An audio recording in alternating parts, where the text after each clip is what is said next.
Good afternoon and welcome to our daily COVID-19 update for the town of Plymouth.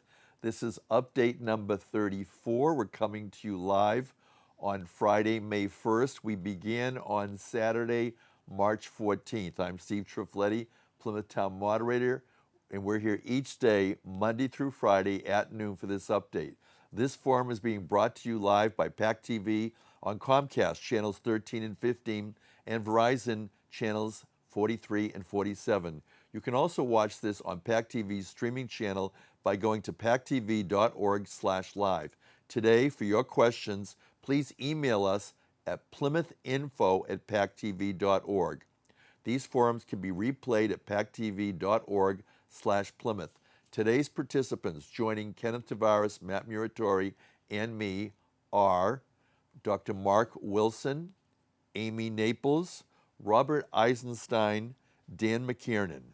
And at this time, we're going to begin with an opening statement from the chair of the Plymouth Board of Selectmen, Kenneth Tavares. Ken, welcome.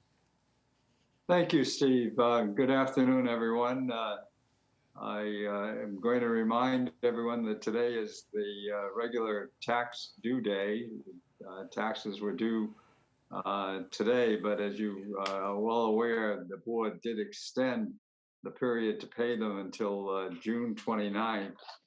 So if you have a property tax bill, personal property, boat excise, or water and sewer, you have until June 29th to pay the bills, and that will be without penalty or interest. So again, you must pay them before the 29th, and you will be able to take some extra time if you need it. Otherwise, payments can be dropped off or mailed to Town Hall. Information in regards to the taxes is on the plymouth.gov site. I have the next thing that I have is a statement and a press release that has been put together by the July 4th committee, and this is regarding the 2020 parade and fireworks. And I indulge your patience to read this. On April 30th, July 4 Plymouth Inc. Committee met regarding the parade and fireworks scheduled for Saturday, July 4th, 2020. The committee took careful consideration of current health guidelines from the Board of Health, Center for Disease Control, the Town of Plymouth, and the Commonwealth, along with recommendations from the leaders of our first responders.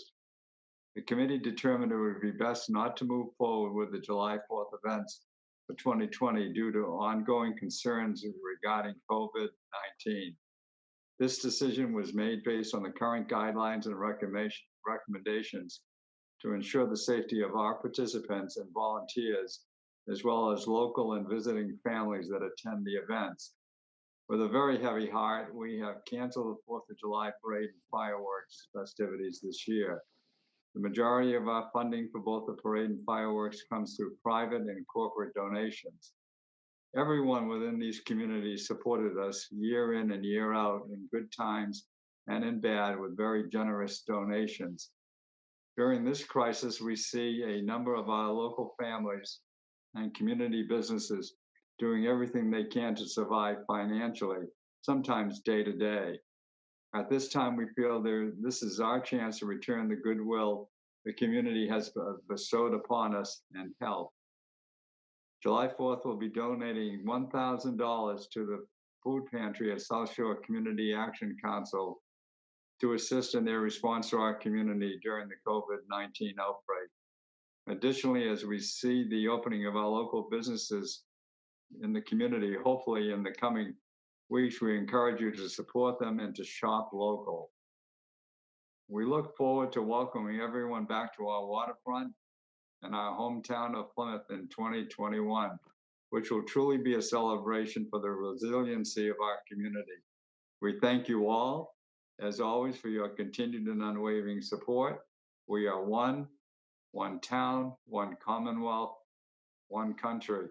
Stay safe and stay healthy.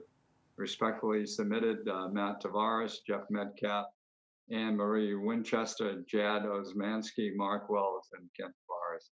We also I have received word that the road race, that the 5 mile road race that normally takes place, has been canceled for 2020 also. Thank you.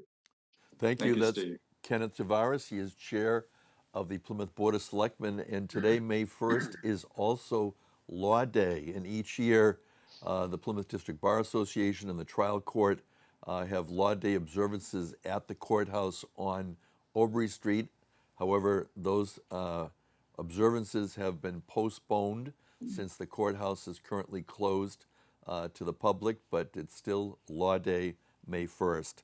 At this time, we're also going to be mindful of the fact that earlier this week, the order of the Board of Health went into effect on Wednesday, and it was an order directing all individuals in the town of Plymouth to take further precautions to protect others from the spread of COVID-19. And our next guest is going to be heading our health component of today's forum. It's Dr. Mark Wilson, who we welcome back as the active Professor Emeritus from the University of Michigan School of Public Health, Department of Epidemiology. Welcome, Mark.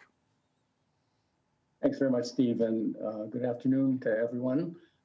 Yeah, I thought I'd just briefly highlight what that new Board of Health order states and offer my observations that I think that this is a very important order and one that hopefully everyone will pay attention to and follow.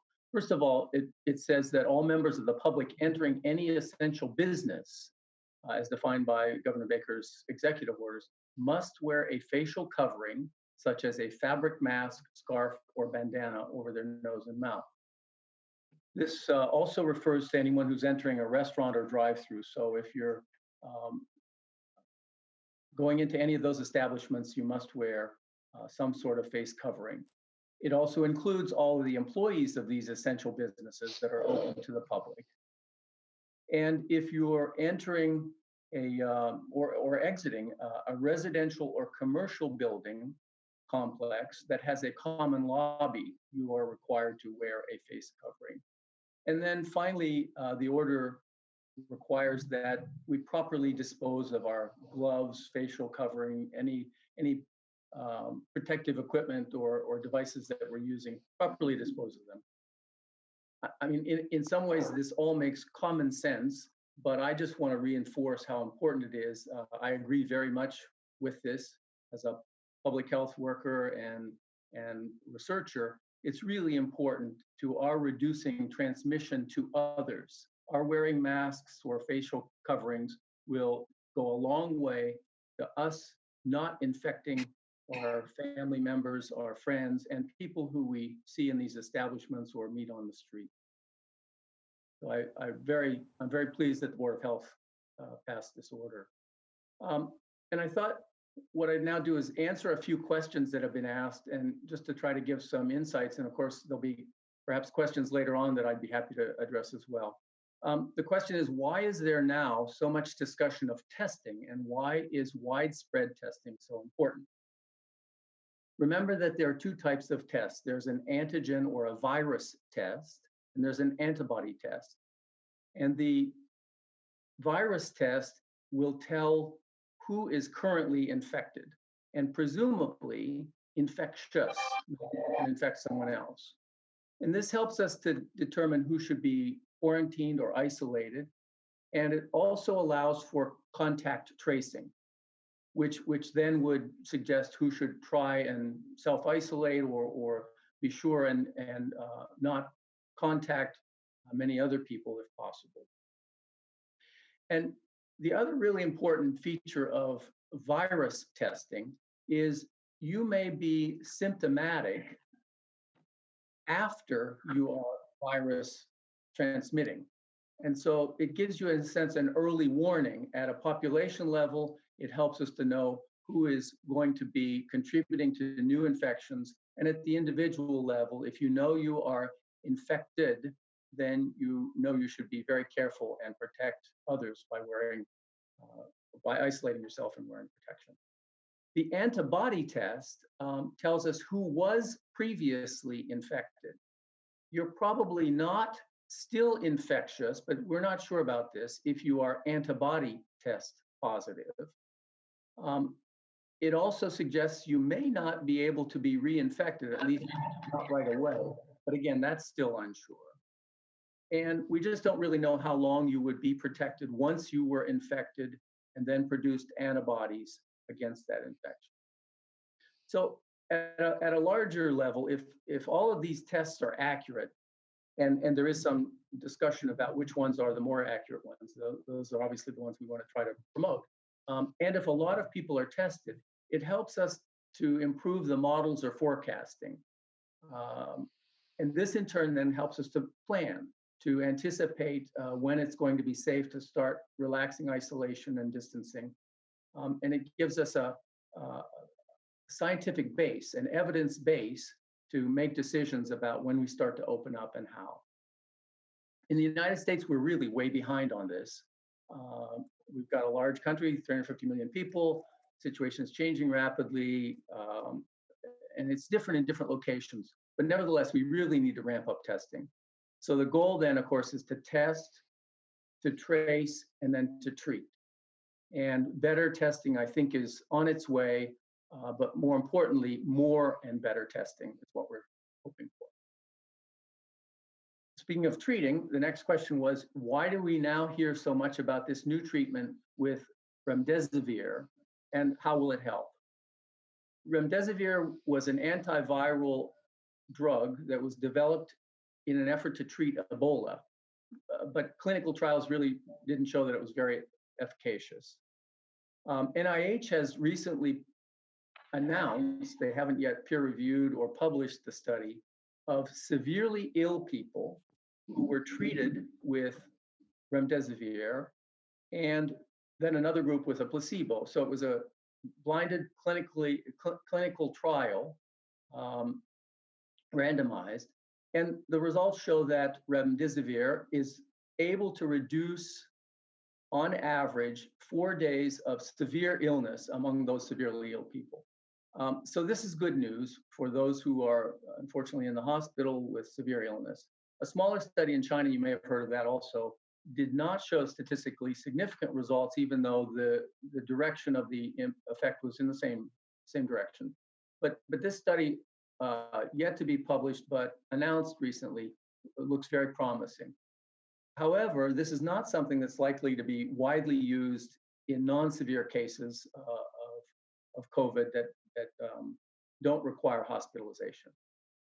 Finally, someone was asking about whether or not pets can be infected, and do they put us at risk? The answer is there's some evidence that some pets, a dog in one instance and some cats, I believe in other cases, have been infected, have had symptoms, and have been shown to be positive for the virus test as well as having antibodies. That's not surprising in some ways, but it's not necessarily an indication that they can put us at risk. It's more likely that the owner of that animal infected the dog or cat unintentionally, and that cat became ill, or that dog was sick. But it's unlikely that there would be ongoing regular transmission from our pets back to us and us back to them. So I think that as far as worrying about that, you clearly want to treat your pet properly and not unnecessarily expose pets to each other out in the streets. But at the same time, I think the risk is very low for those of us who are pet owners. So let me stop there. And as I say, I'd be happy to answer questions towards the end, if that's appropriate. Thank you, Professor Mark Wilson. For those of us who are local and state officials, it's important for us to continue to be educated, and also we hope to educate our viewers so that we can all respond appropriately to the coronavirus.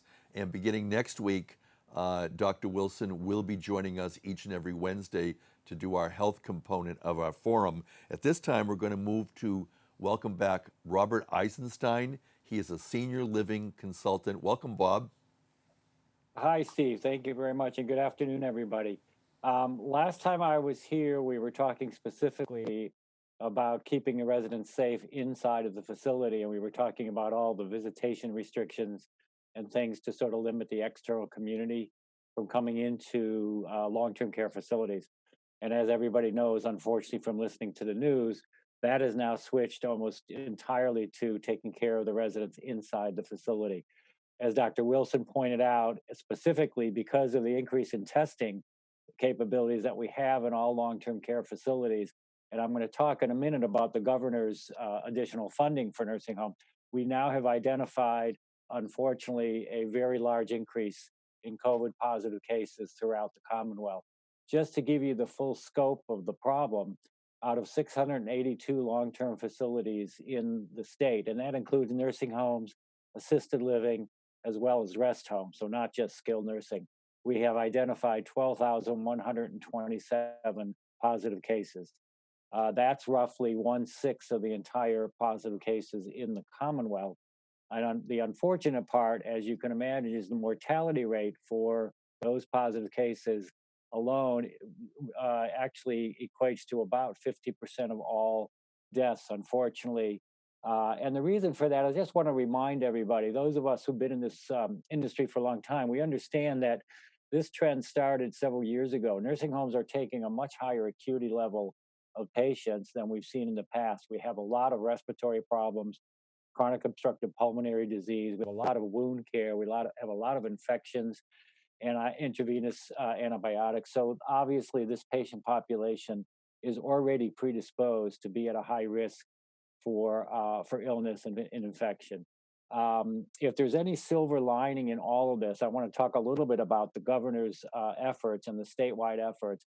Everybody, when I say everybody, all my colleagues, all the private consulting companies, the state Department of Public Health under Secretary Chin, Secretary Sutters, and Governor Baker, of course, and Matt's very involved in these efforts as well. We're all redistributing all of the work to help these facilities out in this time of crisis.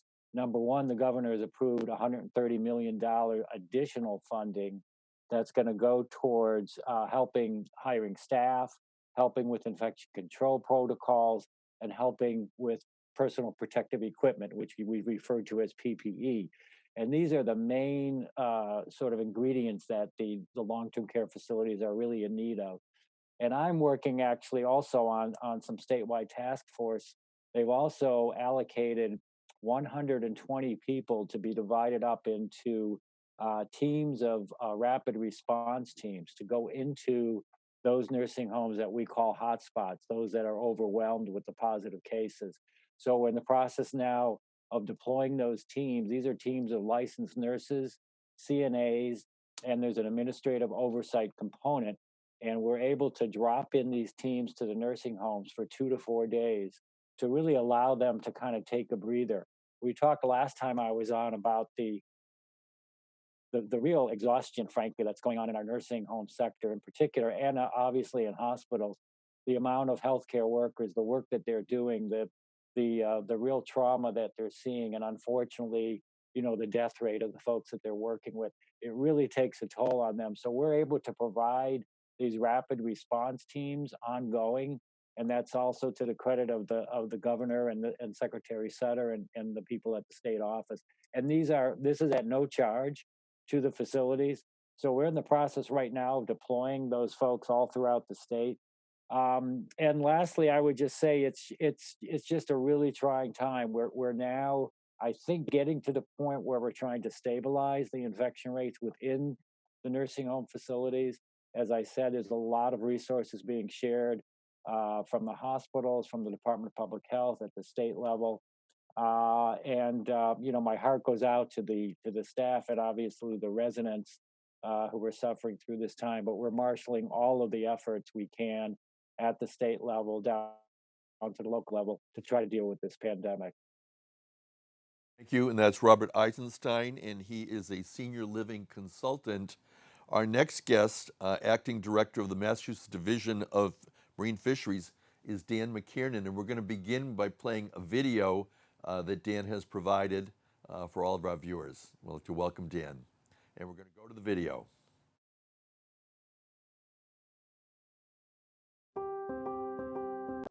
I'm Dan McKiernan of the Division of Marine Fisheries, and I want to talk about the current situation of our seafood industry. Massachusetts is rich in sustainable seafood. Among all states, we are second in the country for overall seafood value, with over $640 million paid at the dock. We're number one for sea scallops and number two for lobster. The economic impact is well into the billions, and the workforce is over 100,000 strong. Commercial fishing and seafood processing are considered essential businesses by Governor Baker. Our seafood industry is multi-layered, and every layer is critical. Fishermen bring the catch to shore, they sell to wholesale dealers who further process the fish and shellfish, and then they resell to retail shops and restaurants. Consider this amazing statistic. Over 70% of seafood is traditionally sold in restaurants. Unfortunately, the ongoing shutdown of restaurants has devastated sales and reduced prices paid to the fleet. While there's been a slight increase in demand for seafood that can be prepared at home, this segment of the market cannot make up for the losses due to the closure of the restaurants. This is an enormous problem for fishermen, their families, and the communities.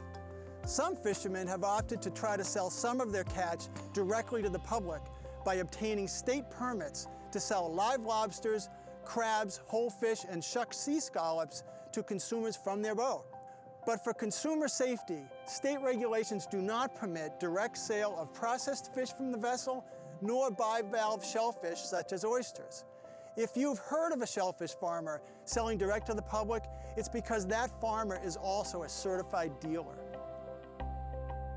This initiative alone will not compensate for the loss of restaurant sales.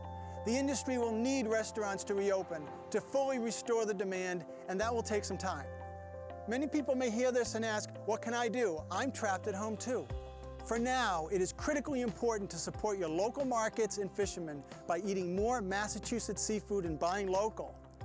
With some uncertainty in our national food supply chain, Massachusetts is producing a great domestic source of healthy protein that's being landed every day. At DMF, we are working with the seafood industry to help connect them with consumers. Visit the DMF website and find our updated list of open seafood markets. Massachusetts seafood is available and right now is very affordable. When you buy locally caught fish, you will support the fleet, the processors, and dealers in your community while we await the reopening of the restaurants to get all these businesses fully up and running.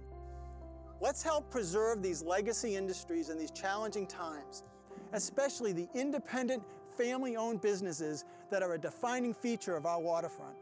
Please make the effort to support the local seafood industry in this critical time. Thank you for listening, and I wish you all good health.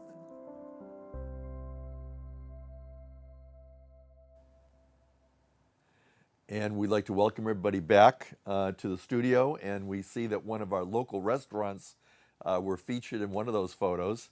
And at this time, we'd like to welcome who you saw in the video, Dan McKiernan. He is the acting director for the Massachusetts Division of Marine Fisheries. Welcome, Dan. Thank you very much. Thanks for having me. Can you hear me okay? Yes, go ahead. All right. So, yeah, this is a really, really challenging time for the Division of Marine Fisheries and for the seafood industry. The Division of Marine Fisheries is very active with their ongoing field work to maintain shellfish sampling and water sampling to keep our shellfish areas open. As well, our anadromous fish program is still out in the field, installing fish counters, obviously practicing social distancing and traveling one person in a truck, etc. But I've been told that the run this year of river herring in your town brook is probably the largest in a few hundred years. So it's a great piece of good news in this trying time. As the video states, we're doing our best to help the fishermen and some of the processors stay functional, stay operable. It's been a little bit of a challenge because with the loss of the restaurants, there's just less demand for the product. But we know that the demand for fresh fish is still there. And one of the challenges, of course, is to keep the fish processing houses open, especially those in Boston, Gloucester, and New Bedford. And they're working as hard as they can to make sure that those workers are safe. and we can keep that food coming. The interesting thing about Port of New Bedford is it is one of the largest seafood processing centers on the East Coast. Fish are trucked there from all parts of the East Coast and redistributed. So we are really blessed with a lot of seafood, not just the fish that are caught here, but the fish that are processed here as well. In Plymouth, you have a small dayboat fleet that can use all the help they can get. Some of them have purchased these retail boat permits. That's not a new thing. The retail boat permit is something that routinely lobstermen would buy in order to sell a few lobsters off the back of the boat. Most consumers in normal times aren't looking to obtain a whole fish, but these days I think that's changing. And so what's interesting, I think, is the long lines at the largest supermarkets, and the fact that the supermarkets aren't really carrying as much fish, or if they are, they're in what we call tray packs, small portions that are put out. There is a desire among seafood lovers to still get fresh fish, and that's where the small markets do their best. And so that was the purpose of that video, is to remind people that there are all aspects of the seafood industry, and we really want to maintain all of them. The average fisherman does not want to spend his time selling; he wants to spend his time catching. But this is a really interesting time. We've heard a lot of reports of Facebook posts or Facebook groups being created so that fishermen can find consumers, making appointments so that they can come in with their catch. Today is May 1st, and that is the opening day for the Cape Cod Bay lobster fishery. And so the lobstermen will be bringing in catch into ports like Plymouth as of today. We were fortunate that we had a couple of right whales over the weekend that lingered. We announced to the fleet that we were going to keep the area closed for another week, but the whales got the memo and they left on time. We had a flight on Wednesday with perfect sighting conditions. We saw 31 whales, but none of them were the endangered right whale. So that's all good news. The governor has issued an advisory on the use of boat ramps and on methods of boating to keep people safe. One casualty of that is the for hire fishing trips have been prohibited until further notice. I know that many of the organized charter groups are putting together proposals for the governor's opening advisory group to requesting that they be allowed to operate at some level with social distancing on the vessel to the degree possible, and using other methods to wear masks and wipe down the surfaces and wear gloves, etc. So that's a work in progress. There's also another federal funding program that is about to arrive. Congress in the CARES Act last month, or in March rather, did approve $300 million for the entire country's commercial fisheries, marine fisheries, that is, and we still are awaiting word on how much of that we would get in Massachusetts. How much of the $300 million, it remains to be seen, and what the guidelines will be to pay the money out, like who would be the recipients. At this point, we believe it's for aquaculturists, commercial fishermen, seafood processors, and the for hire fishing businesses. So some of your local folks in Plymouth, I would say the for hire fishing businesses and the aquaculturists are probably two of the most impacted user groups right now, or sectors. And so I'm sure that they'll be eligible for some of this financial support. One of the requirements is that there needs to have been a 35% loss suffered, I guess, this year, and compared to the previous 5 years.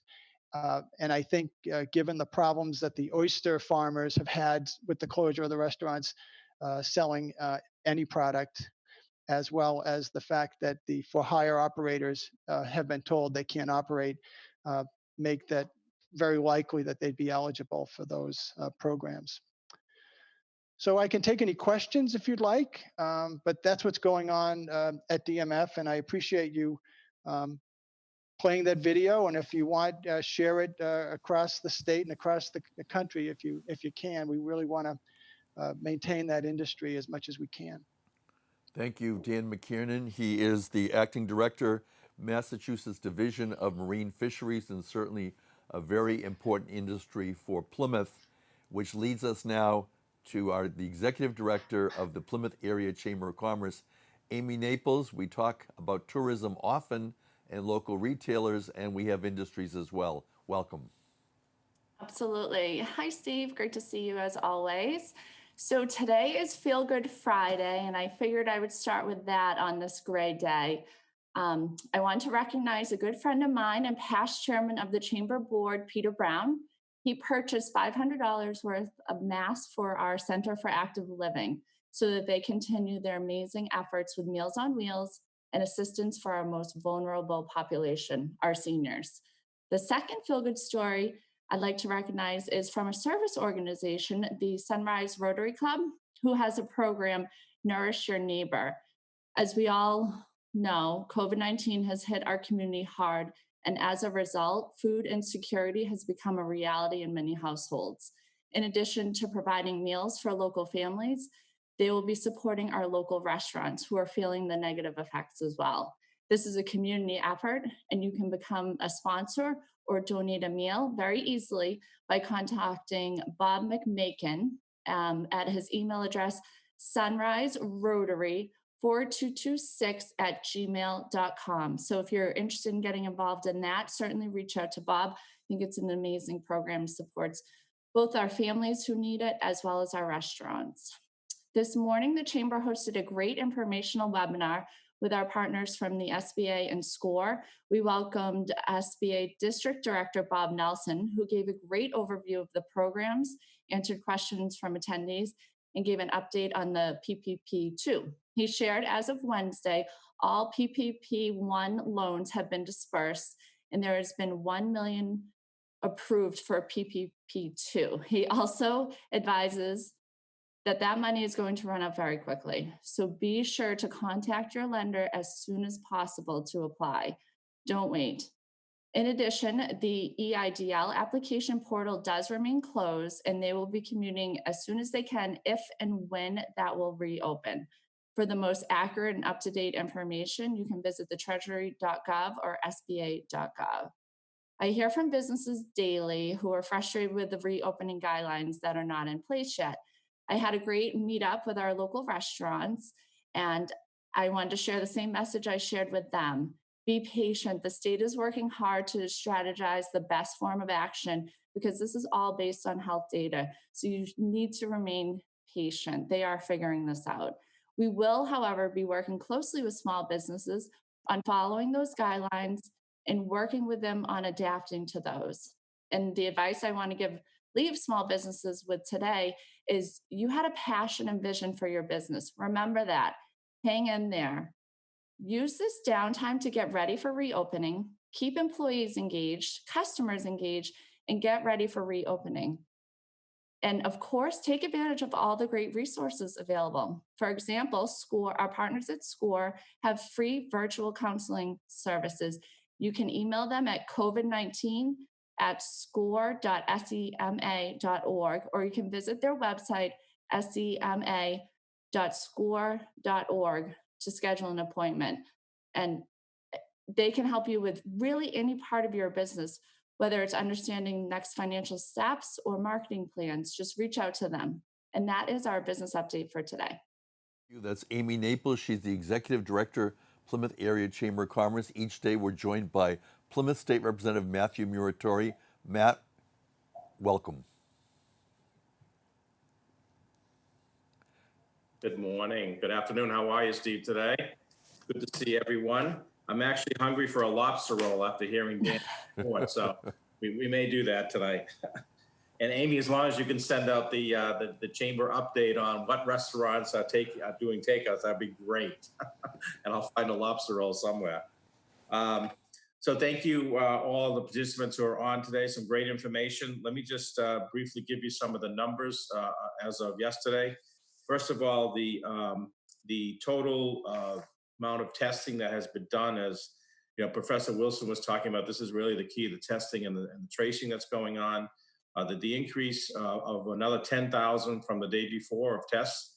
We are now at 275,647 folks that have been tested, and that's 4% of the population of the Commonwealth. And out of those, 62,205 have been confirmed with COVID-19. That's an increase of 1,940 from the day before, which is 22.5% of those that have been tested, with an average age of 54 years old. And this number is still on the decrease. We're at the flattening of the curve. We were at the high mark of increases of COVID cases back on April 23rd. So it's just a little over a week ago where we had 3,079 increase in one day. So we're still starting to see that flattening of the curve, which is good. With regard to the tracing that Professor Wilson was talking about, and I mentioned this briefly yesterday, the tracing has started. The tracing folks through the command center have contacted over 5,000 folks out of the 62,000 that have been confirmed with COVID-19. And the good news is that they're seeing that the tracing they thought would go back maybe 8 to 10 people as they would trace how far back people were, and it's actually going back to 2 people on average. So that seems to be working well, and it's looking better. They've contacted 5,000 people in a week, so they're really moving on with this tracing. So that's some good news there. Of course, the bad news of all this is the increase of deaths, and Bob Eisenstein, who's being somewhat modest, but he's really on the front lines of what's happening in long-term care over the last couple of years, but particularly the last 6 weeks, and working with the state along with the team to really help nursing homes and really improve the infection control of nursing homes, not just now, but for the future as well. And as Bob mentioned, there's almost 60%, 59% of the deaths that have occurred in the Commonwealth have occurred in long-term care facilities. The total death count is at 3,562, which is an increase of 157 from the day before. And that's 5.7%, almost 6% of those that have been confirmed with COVID-19 have unfortunately passed away. And the town of Plymouth has had, unfortunately, 7 deaths, and it has 219 current cases.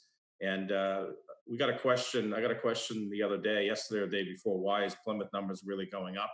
The reason the numbers are going up because more are being tested, particularly in the long-term care facilities, as Bob was indicating. Plymouth County numbers are at now 5,083 confirmed cases out of 512,000 population. That was an increase of 212 from the day before. And again, the numbers are increasing because the testing is increasing, which again is a good thing. And the hospitalizations are at 6%. So that was the same as yesterday. It was as high as 9 and 10% over a week ago. So we're seeing that come down. The hospitalizations are a key indicator of how we're doing. So 6% of those that had the COVID-19 have been hospitalized, which is 3,803 that are in the hospital, with 1,001 in the ICU. And the average age of those that are hospitalized are 69 years old. With regard to the reopening and the advisory board that Amy was talking about, they are making a lot of headway. They had their first meeting on Tuesday. They've been meeting every day ever since. They've had several industries before them talking to them about of their industry and how to open and giving advice. So they are moving along. They're moving along very quickly. So we look forward to seeing their report. The report will be out by May 18th on how we actually safely opened the economy. With regard, one more thing with regard to the tracing, if you have been confirmed with COVID-19, expect a call from the folks that are doing the tracing from the state. You will see the area code 833 or 857. and it will say MA COVID-19. So please, please, please pick up that phone call. It's important that we do talk to you. Yesterday, the governor has requested the federal government with regard to FEMA money to actually get reimbursement for 100%.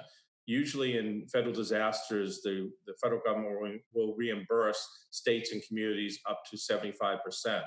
And the other 25% is covered by the state or the local communities. The governor now is requesting 100% reimbursement from FEMA. So we'll see how that goes. May is Mental Health Awareness Month, and it probably goes without saying, but those that struggle with anxiety and depression and other things, we really need to provide the care and support during these times. And again, I mention every day, if you want to ask questions or need help, call 211. That is there, and they'll get you help as soon as possible. And it's, again, a 24/7 service. With regard to, there's a $16 million grant that has been awarded, that the state has put together for individuals and families who are homeless or receiving assistance during this pandemic that are homeless or have issues that way. So there's some more grant money that's going to be available for these services. So that's some good news that came out of yesterday's press conference. And the total number of folks that are on unemployment in Massachusetts now, that includes the folks that are now the self-employed and the 1099 contractors who have never been able to apply for unemployment but are now. We are almost 900,000 employees or people that have applied and are accepting unemployment, which is close to 25% of the labor workforce in Massachusetts is now under unemployment. One last thing, again, I mentioned this yesterday, but it's worth repeating. The Senate race to fill the opening of Senator DiMacedo, that is still on for May 19th. So if you haven't received an absentee ballot, please do so. Steve, maybe we should have Larry Pizer back on again next week to kind of talk about this some more. But there will be an election on May 19th. There will be polls that will be open. But the more people that get the absentee ballot and actually can vote that way would be more preferable for people. And I do want to comment on what Amy said about the Sunrise Rotary, and I'm a member of the Sunrise Rotary, and it's a wonderful program that they have put together, and it's getting a lot of support. It's getting a lot of financial support. I was proud last night, myself and my wife Kristen, we sponsored Water Street Cafe, who delivered dozens and dozens of meals to folks that are in need from Water Street Cafe. So we just want to. My wife and I, Kristen, want to thank Water Street Cafe for what they did last night and providing those meals, and thank the Sunrise Rotary for what they're doing. And that's it for today, Steve. Thank you, Plymouth Representative Mathew Muratore. And yes, we have many organizations responding to coronavirus. I know the Sunrise Rotary is also doing masks, and my wife and I have just put in an order for some of the masks that are being prepared by the Sunrise Rotary. And at this time, we're going to be going to our questions. You can send your questions to PlymouthInfo@pactv.org. And as we prepare the questions, we're looking forward to next Monday when we have Sarah Cloud. She's the Director of Behavioral Health and Social Work, a wonderful guest to have during, as Matt said, May is Mental Health Awareness Month. Also joined by Donna Curtin, the Executive Director, Pilgrim Hall Museum. Tom Bagley is the Executive Office and Special Projects Manager for Plymouth Plantation. Melissa Kenny is the Vice Chair, Plymouth Bay Cultural District. And of course, we'll be joined by Amy Naples, Ken, and Matt. And at this time, we're going to go to our questions. Each day, we try to answer questions. Sometimes the questions are ones that we don't have an answer, and we'll get back to you. The first question is from Rick, and he's asking about our Plymouth House of Correction. Now, Rick, yesterday the sheriff was on our show, and so your first question, how many inmates of the Plymouth Correctional Facility have been tested, how many are positive for COVID-19, and what kind of care they're receiving. Well, he told us that yesterday, as he started the day, there were no inmates that were positive, but one did test positive, and that inmate is being treated. We can refer you back to pactv.org/Plymouth to check out the replay of that presentation from Sheriff Joe McDonnell. And also, Rick is asking, what is Plymouth doing to keep the inmates safe and the staff safe? Again, he talked about that, and what can Plymouth residents do? Sheriff Joe McDonnell will be joining us beginning next week, each Friday. So Rick and other viewers, please tune in. We know that the Plymouth Correctional Facility is an important community member, and we're going to be providing information regularly. At this time, our first question is going to be to Ken Tavares, the chair of the Board of Selectmen. And Ken, viewer asks, what condition is Plymouth's budget, and are there anticipated layoffs? The budget is monitored actually now on a daily basis. There are additional demands that are being made. Our finance director and town manager have discussions on a daily basis, and we'll be reporting to the Board of Selectmen at the meetings that we'll be holding on Tuesdays at 5 o'clock. And as far as layoffs, it is part of the due diligence that the town is doing. I couldn't say that anyone's going to be laid off at this time, but it is being reviewed department by department right now. Thank you, and that is Selectman Chair Kenneth Tavares. A question from viewer Edwin. And at this time, next question to Dr. Mark Wilson. Dr. Wilson, Representative Mathew Muratore gave us lots of numbers of people being tested and the results. You're an epidemiologist. How would you interpret those numbers?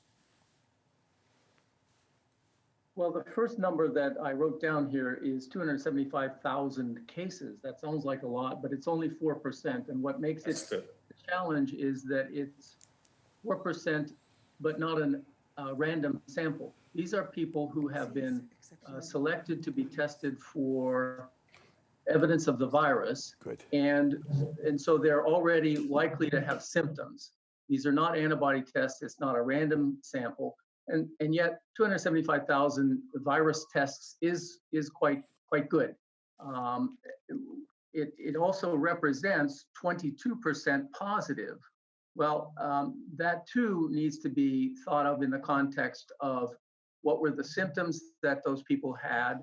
Were they selected for being tested because they went to their physician, because they were symptomatic for other reasons, and so forth? So the way in which the testing is done, but also who gets tested, becomes really important.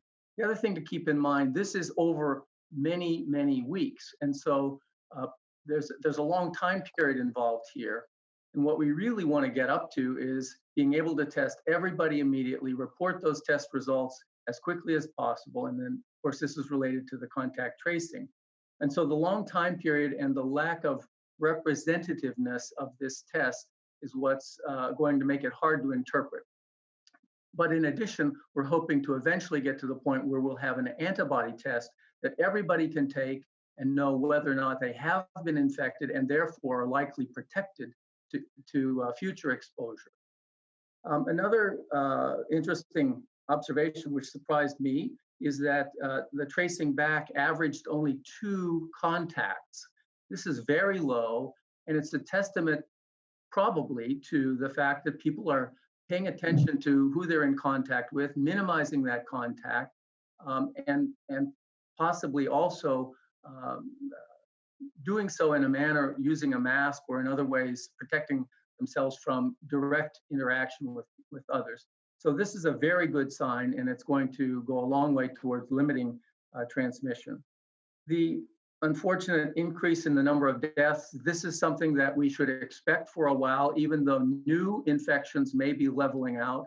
There will be an increase in deaths each day for a while because of the simple time lag involved. People who were infected 2 or 3 weeks ago, unfortunately, are dying today. And so those numbers will continue to increase for a while, and then they will too decline as the number of new infections is stabilizing and currently on its way down. So those are my thoughts on a few of the numbers that Matt just presented. Thank you. And that's Dr. Mark Wilson. He is a professor emeritus, and he is with the University of Michigan School of Public Health, Department of Epidemiology. We're going to go to Robert Eisenstein. He is a senior living consultant. And Bob, we question from viewer Edwin. A family member is in memory care unit locally. There are not many ways to spend down due to the circumstances of the coronavirus. There was a $1,200 stimulus deposit to the family member's checking account. What will be the effect on Medicaid with the account balance going above the $2,000 threshold spend down limit? Is that something you can answer? I see Matt shaking his head there, Yeah, right. so it won't be any. It won't be counted towards the spend down. I think what's happening, Steve, big picture is there's, which is actually an opportunity for all of us. There's a lot of waivers going on right now across the board to really account for this emergency. So without getting into detail, I don't think that would be counted towards their income. And and I was even going to mention earlier, there's all kinds of stuff being waived so that we can just deal specifically with this virus. So the answer is they should be okay. That's a stimulus check intended for just because of the pandemic, and I think it's exempt from the spend down. Thank you. Robert Eisenstein is a Plymouth senior living consultant. We're going to go back to Dan McKiernan. Dan, when you showed your video and you talked about people in the fisheries industry and how they're affected, has there been any thought about people holding off on pulling up their lobster pots or doing the fishing? Is it anything where they're going to wait until restaurants open, or are they going to continue to actively pull their pots and fish? Well, that's a good question. The lobster fleet that fishes out of Plymouth, by and large, their season starts today. So they'll probably be making individual decisions about going fishing or not. They'll probably talk to their dealers and see if there's demand, or if they have a retail boat permit and they have orders from the community or from friends, they could go. Remember, a lot of those guys have been forced off the water for the last 3 months because of the right whale closure that takes place in Cape Cod Bay. So many of them have been anxious to go. But I think you will see some fishermen, if they don't see adequate prices, they may stand down. Although fuel is affordable right now for them. I mean, it's probably the lowest it's been in a few years. Bait is in short supply. But that'll be some individual decisions made by the fishermen. Some of our fishermen are on quotas, federal quotas, and that will be a decision that they will have to make as well. The fishing year for those quotas also begins today on May 1st. That's the beginning of a federal fishing year. The last species I want to mention is sea scallops. There are some boats that fish for sea scallops in Cape Cod Bay, but also up on Stellwagen Bank. And that fishery opened on April 1st. And, fishermen did go. It's sort of a competitive thing that if they don't go, they may not have access to the scallops. And I think they depended on selling direct to the public to make up the difference. McKiernan, he is the acting director, Massachusetts Division of Marine Fisheries. And speaking about eating fish, Amy Naples, executive director, Plymouth Area Chamber. Amy, you have your list of restaurants. Approximately how many restaurants in Plymouth are offering takeout, and are they located throughout the town? Yes, we do have a very extensive takeout guide, which is listed on the Chamber's website, plymouthchamber.com, under the COVID page, which we also email out weekly and share on our Facebook page. I would say we have about 20 businesses listed. Those are Chamber of Commerce members. So those are restaurant businesses that are open that are members of the chamber. So I think tonight sounds like a perfect night, as Matt said, for a lobster roll or some sort of fish, especially being a Friday typically. So definitely support our local fisheries and our local businesses with takeout this evening. Thank you, Amy Naples, Executive Director, Plymouth Area Chamber of Commerce. Matt, before you fill up on your lobster rolls, we have a question for you from Ann, and the question is, how did Plymouth County end up with $90 million in federal relief funds? So under the Federal Care Act, there was a whole bunch of moving parts on that Federal Care Act. A lot of it was for unemployment, a lot of it's with the payroll protection, but it also allowed for state and county governments throughout the country to apply for these funds. And the goal of these funds is to get them back to the cities and towns within the, in this case, the Commonwealth, to actually help with some of the relief related to COVID-19. There were, I believe there were about 5 or 6 counties in the Commonwealth that actually applied for this funding, including Plymouth County and the city of Boston. The requirement was you had to have a population of over 500,000 people. And in Plymouth County, we had about 512,000 people. So they qualified that way. And so the state applied for it, and these 5 or 6 other counties applied for it. A week ago Friday, I think about 2 weeks ago, the awards started coming out, and the Commonwealth was awarded $2.9 billion, and Plymouth County was awarded $90 million, and these other counties were awarded some money as well. The other counties had decided to give the money, not to accept the money after discussions with the Baker-Polito administration. They decided not to, so that the state could have more of that share. And Plymouth County has decided to keep that portion. They actually had their meeting on Tuesday night and voted 3-0 to keep the $90 million. They had their public meeting last night with the advisory committee, which is made up of a representative from each town and the city of Brockton. I believe there were 23 or 24 folks who were represented at that meeting last night. I happened to watch it, and it was clear that the commissioners do feel that they are able to administer this money, administer pretty quickly to the towns in Plymouth County and the city of Brockton. They indicated last night they are hiring outside accounting firm, a legal firm, and I forget another firm that they're going to be hiring to help administer this money.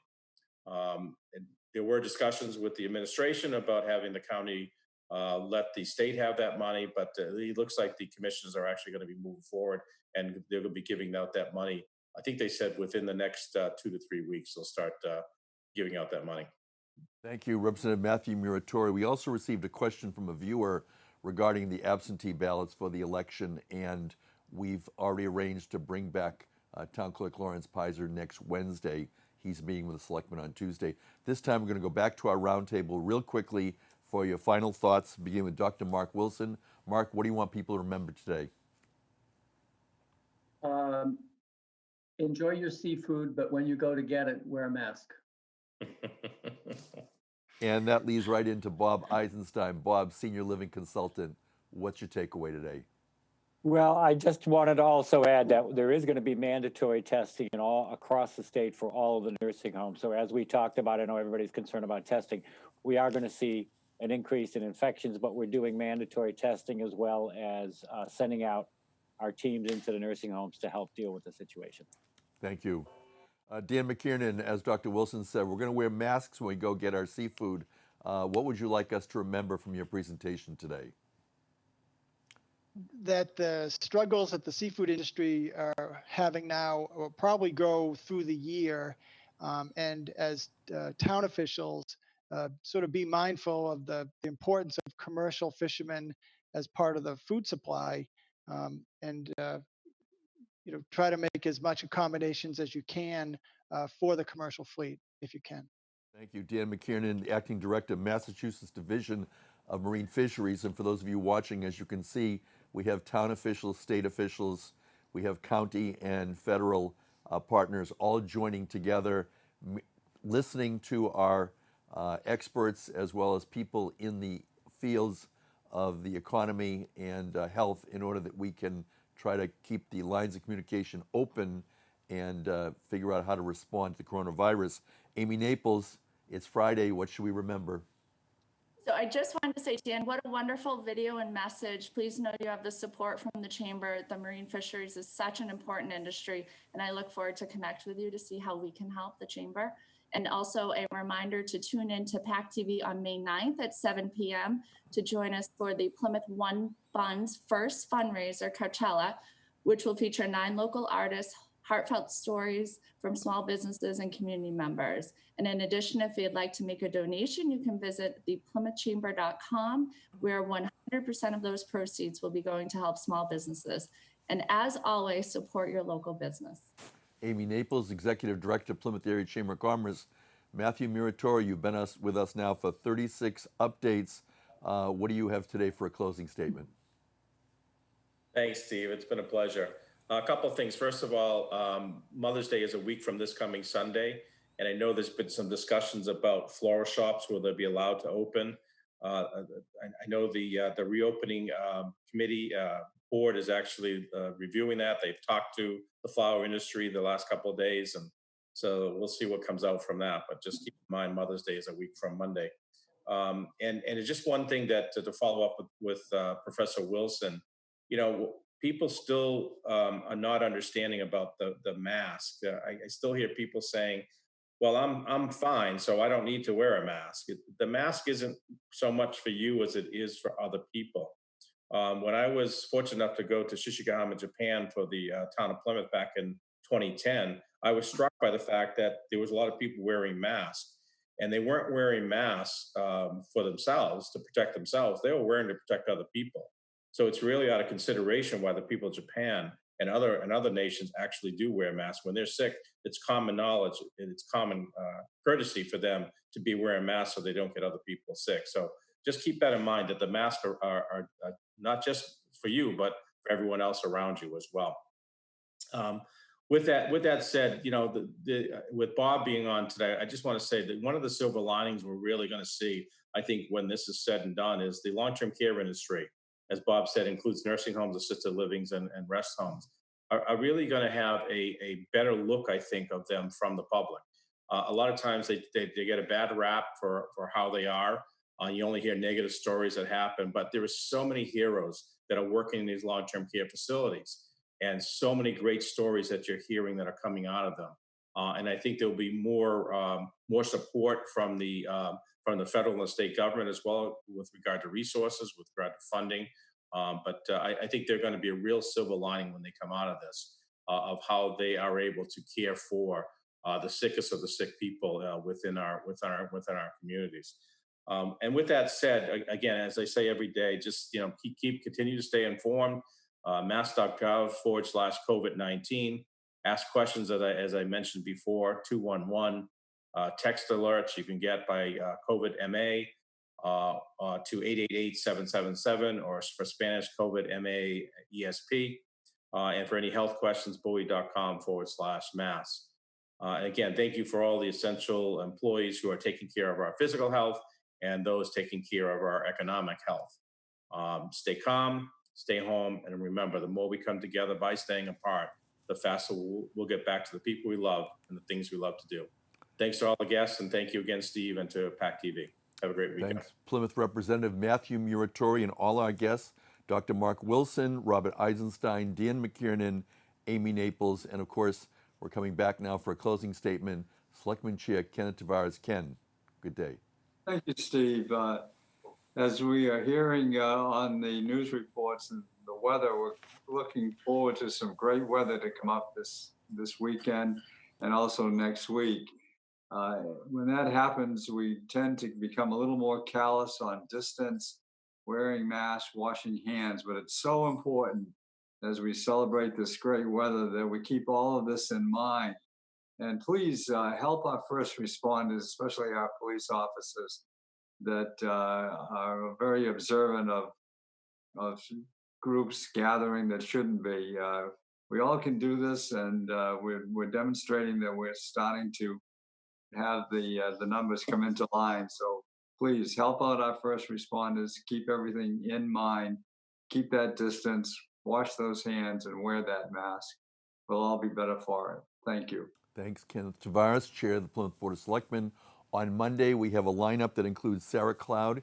She is Director of Behavioral Health and Social Work. She'll be talking about self-care.